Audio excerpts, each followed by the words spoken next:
എന്റെ പ്രിയപ്പെട്ട ശിഷ്യൻ സത്യാനന്ദൻ ആഭ്യന്തരമന്ത്രിയായി നമ്മുടെ നാട്ടിൽ ആദ്യമായി വന്നിരിക്കുന്നു.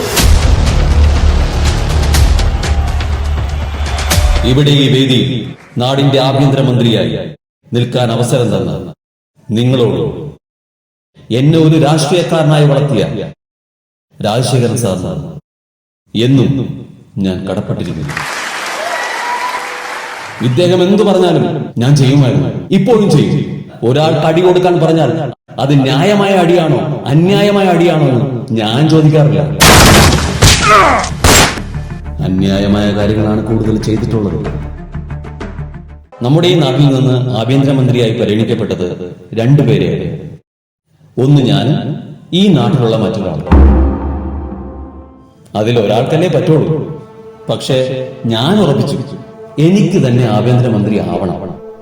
അതിനുവേണ്ടിയുള്ള എല്ലാ കരുക്കളും നീക്കി ഞാൻ മറ്റേയാളെ വെട്ടിമാറ്റി. അത് മറ്റാരുമായിരുന്നില്ല, എനിക്കത് തുറന്നു പറയാൻ മടിയുമില്ല.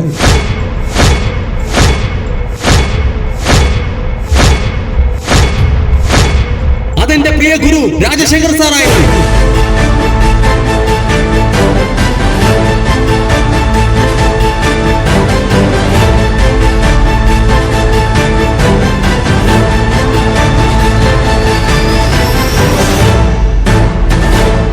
ക്ഷമിക്കണം സാർ, സാറ് പഠിപ്പിച്ചത് ഞാൻ ചെയ്തു.